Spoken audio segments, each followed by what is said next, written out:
Halo, gue Idoy dari Reason Kreatif. Kegiatan gue sekarang adalah bikin audio, dari bikin musik, mixing, mastering, dan kebetulan juga merambah ke dunia visual juga. Lu tiba-tiba nongol dengan yang memang kreatif banget sih. Apa yang membuat lu motivasinya tinggi?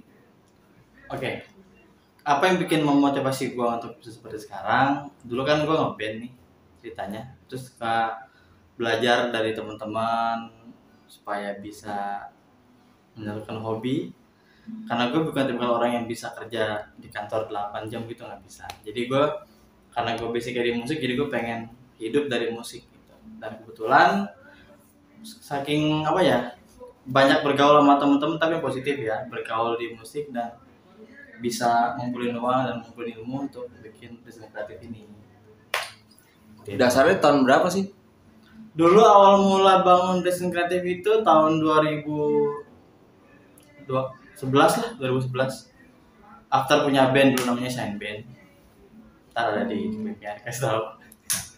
Terus lalu berkecimpung, udah karyanya udah banyak dong, lu recording, mixing, mastering gitu. Untuk audio ya, Dari dari tahun 2011 sudah lumayan, alhamdulillah banyak. Nah itu kapan kecetusnya SA Studio? Wah, itu di tahun berapa tuh? Oh, kalau untuk SA Studio dari tahun 2020. Awal 2020 awal. Gua partneran sama temen namanya Sucagra ini, dia punya tempat, katanya dia pengen ada yang ngelola. Akhirnya ya gua join ke situ, gue ngelola dan dia yang support seperti itu.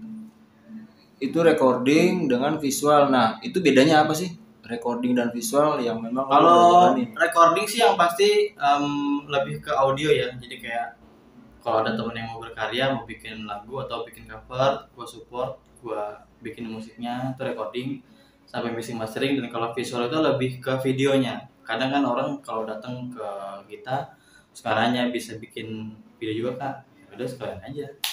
Jadi one stop shopping aja gitu di SA. Jadi SA itu semuanya ada di situ ya. Insya Allah semuanya ada yang berhubungan dengan audiovisual. Nah itu audionya itu alat-alatnya apa aja itu? Dari rekaman, mixing, Apa ya? mastering. Kalau untuk detail mungkin nggak bisa semuanya disebutin. Cuman yang pasti kalau untuk DAW-nya pakai Studio One. Kita ada preamp juga dari Steinberg. Soundcard-nya pakai WR824. Mic-nya masih mic standar. Terus Dari audio Project. visualnya Visualnya pakai biasa namanya. Ada Premiere Pro aja. Standar. Kamera Sony biasa. Yang penting gambarnya jelas. kapan lo ngeband lagi? Kapan lo ngeband lagi? Nggak tahu, kayaknya gue nggak ngeband lagi deh. Berarti rasanya udah hilang ya? Rasa untuk perform sih udah hilang sebenarnya. Lebih senang ke di belakang layar aja, karena di depan layar itu udah pernah ngerasain pahit manisnya sih, cuman kebanyakan pahitnya aja. Jadi kalau di belakang layar kan lebih lebih Beda- jelas duitnya. Bedanya apa selain duitnya? Bedanya apa ya? Ya lebih jelas, waktunya lebih jelas. Terutama ketemu orang banyak tuh. Dia bilang sama orang banyak. Jadi kadang punya teman baru, punya klien baru. Ya lebih nyaman aja sih. Kalau ngeband doang gitu. Kalau ngeband aja udah gitu. Kita dulu di nggak bisa kemana-mana gitu. Gitu, datang ngeband, balik tidur deh, paling nyari cokin. Nah perbedaannya dulu dengan di era lo ketika ngeband dan dengan zaman sekarang tuh apa sih? Agak bingung ya jawabnya. Dari Sebenarnya dari pandangan lo kan sekarang di belakang layar nih. Itu ya, perbedaannya apa gitu? kalau dulu kita itu nyari gigs itu kayaknya masih bisa dibilang gampang ya. Karena dulu masih banyak apa namanya ruang perform gitulah. Maksudnya kita join sama manajemen atau siapa terus bikin acara perform kita ikut gitu. Kalau sekarang apalagi ditambah pandemi jadi ya agak sulit sih. Paling kita promo di sosial media aja, dan perbandingan adalah yang gue tahu satu hari itu bisa puluhan bahkan ratusan produk yang baru keluar di sosial media.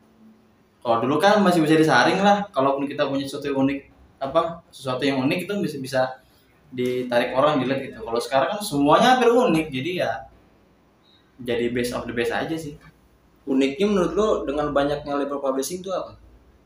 Oke, dengan label publishing uniknya gitu. Jadi kita nggak ribet, kita bisa masukin karya ke manapun, bisa publish kapanpun, tanpa harus kita bikin apa namanya sih, konferensi pers pun udah bisa. Kalau dulu kan memang ada jalurnya gitu. Kalau kita bikin karya, taruh di label, masuk publishing, kita press release, kita press conference, gitu.